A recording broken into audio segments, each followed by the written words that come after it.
Welcome back, everyone, to Season 3, Episode 18 of the Inside the Woods podcast, a Valley News show where every week we've been giving you an inside look at Dartmouth Big Green athletics, and once again we're checking in on men's basketball. I'm your host, Mike Coughlin.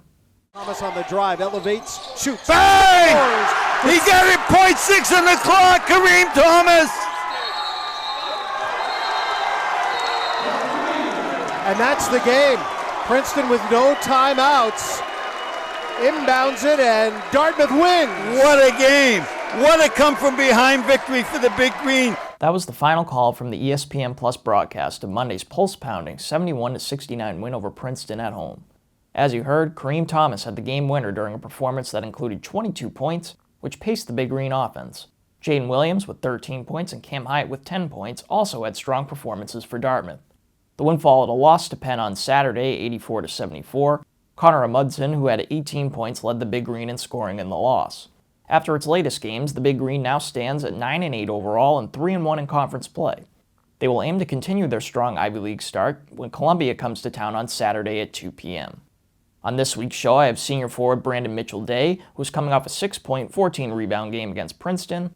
I also have Big Green men's basketball head coach David McLaughlin back on the show to get his thoughts on his squad's latest games. Now with the introduction out of the way, let's get to our first interview with Brandon.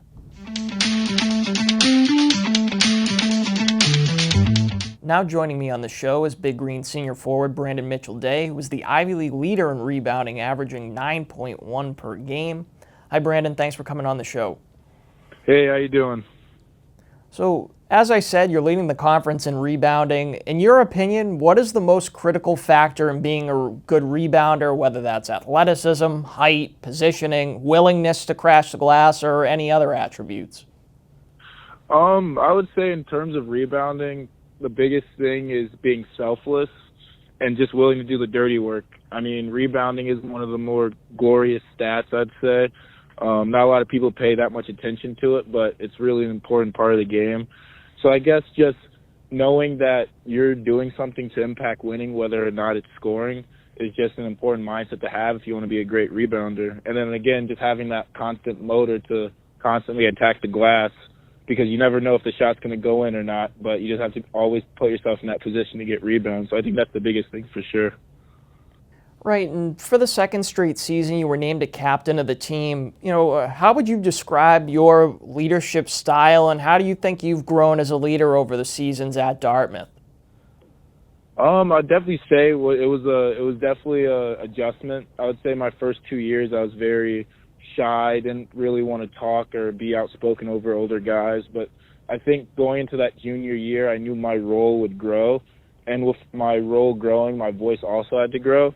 So I think the biggest thing for me was to first lead by example in every aspect, whether or not it's talking, whether or not it's effort, whether or not it's doing the right things on and off the court. And then also I'd say in terms of just leading others, I mean, we have a lot of younger guys on the team that have earned playing time, and just being able to be someone they can go to in terms of how to attack practices, how to attack film studies and all things like that. So I think that's been the biggest thing. And then going into the senior year, it's my last year. So I really want to ingrain kind of the culture we've built into these younger guys so they're able to continue building on it. And then also, I mean, again, just leading by example again, so they know the framework and what it takes to be a part of Dartmouth men's basketball.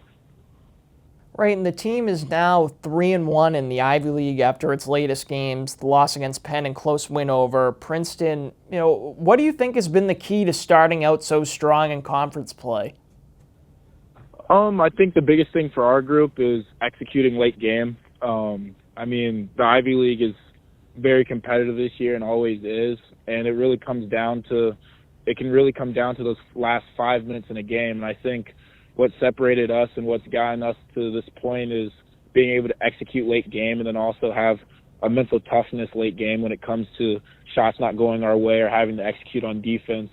So I think that's really helped us, and I think also just having fun with the process. I mean, I think win or lose, I think guys on our team have always enjoyed the process, enjoyed the hard work, enjoyed getting through the difficult times together, and I think that's what's got us over that hump. And finally, you referenced it a little bit earlier as a senior. I wanted to ask if you could tell our audience what you've majored in at the college academically and, what your plans are for life after Dartmouth. Yeah, so right now I'm majoring in sociology at Dartmouth College, and I intend to use that to do something in marketing or business. But right now, post-college, I intend to take the professional route with basketball and see where that takes me.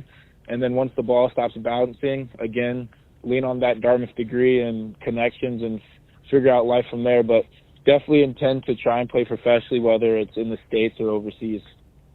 Great. Well, thanks very much for joining the show, Brandon. I really appreciate it, and I wish you luck going forward. Gotcha. I appreciate you for having me. Have a good day. Now, let's go inside the numbers on the Big Green's next matchup against the Columbia Lions. Columbia enters Saturday's contest as the number 3 scoring offense and defense in the Ivy League, averaging about 80 points per game and allowing an average of just under 72 points per game.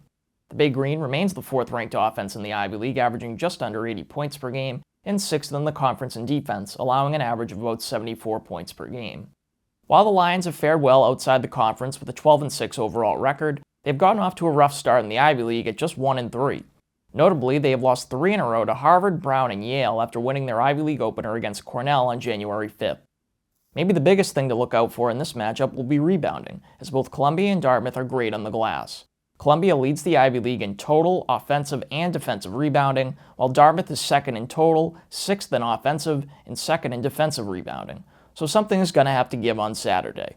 The Big Green will aim to continue its recent strong play against Columbia as they have won the last 2 contests between the squads and have not lost to the Lions since the 2023-2024 season. Now with the numbers out of the way, let's get to our interview with Dave.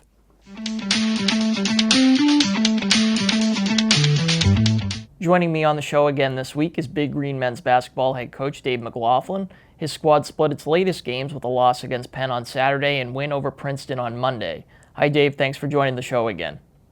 Thanks for having me on. Really appreciate it. So the team played Penn close, but ultimately the Quakers were able to pull away late in the loss. But the squad followed that up on Monday against Princeton, overcoming a second-half deficit to pick up the win. What were your main takeaways from these latest conference games? Yeah, I think the biggest thing is, especially being able to come home, play in front of some good crowds, and really appreciate the support from the Dartmouth community, the Upper Valley community, which was great. I think in the first game, Penn, or really both games, the biggest lesson I think for us was the game isn't always going to go your way. There's going to be missed shots. There's going to be ups and downs. And when the game isn't exactly going your way, we need to fight as a group to continue to keep our identity on both ends of the floor. And I thought versus Penn, we struggled with that a little bit. And I think with Princeton, we more embraced that, especially in the second half. Right, and Kareem Thomas, who I had on the podcast last week, hit the game winner against Princeton and has been a standout this season, leading the team in scoring and being in the top 3 in the Ivy in scoring. Could you tell our audience a bit about what he's meant to your squad so far this season? Yeah, Kareem's a very talented guard. He is an individual that can be coached very hard. So we like all our guys, we hold our guys very accountable to certain standards we want to play at both ends of the floor. And Kareem is willing to be coached hard, and I think really good players want to be coached hard. He also understands that there's a lot of growth there for him on both sides of the ball, and he allows his teammates to hold him accountable at the same time. And that being said, he's also very, very competitive. He's going to compete out there, and he's his harshest critic. So I think that allows for him to continue to have further development and growth as the year goes along, which is really good for him and really good for us. While you've gotten off to a nice start in conference play, the team is 7th in the Ivy League in turnovers, averaging almost 13 per game. Is this something you guys are focusing on? And if so, what are some of the things the team is doing to try and improve that mark? Yeah, I think, I agree with you. I think valuing the ball is something we talk about every single day. And I think that is incredibly important for us. And when we do a good job valuing the basketball, we tend to do well in those games. So I think it's the chance of not going outside who we are, right? I think it's, playing to our strength. I think in league play, right now we're second in just league games in terms of fewest turnovers, turnover percentage. So I think that overall for the entire season, though, you're right, we're seventh in the league, but in league play we're second. So I think we have taken a step there in our 4 league games. So hopefully we continue to do that. Right, and your upcoming opponent this Saturday at home is Columbia. The Lions are first in the Ivy in total offensive and defensive rebounding. Meanwhile, your squad is second in total and defensive rebounding and sixth in offensive. How do you prepare to face a squad like Columbia that is strong on the glass? Yeah, we talked a lot about our team, about 5-man rebounding. You don't rebound with 1 or 2 guys. You rebound with 5 guys every shot, especially on the defensive end. We talk about being a one team first to hit, so it's our positioning.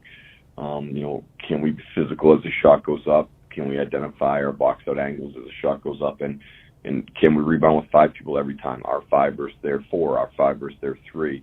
And then secure the ball, you can get out in transition. Right, and finally, is there anything else that sticks out to you about this Columbia squad that you and your team are focusing on to try and come out with a win? They're a talented squad. They're well coached. They're balanced. They have an inside-out attack, so it's not like you can concentrate on certain things. They shoot the ball well. They've had a terrific non-league performance. They've been in every league game. It'll be a typical Saturday afternoon Ivy battle. Both teams will be well prepared and a lot of talent out there. And hopefully we have a lot of fans that come support us and as we try and get our next win. Well, thanks again for joining the show, Dave. I appreciate it, and good luck this weekend. Thank you, and thanks for all that you do. We really appreciate it on this end. And that was Season 3, Episode 18 of the Inside the Woods podcast. Thanks for listening. We'll catch you next week for some more Big Green Athletics talk. Enjoy the rest of your week.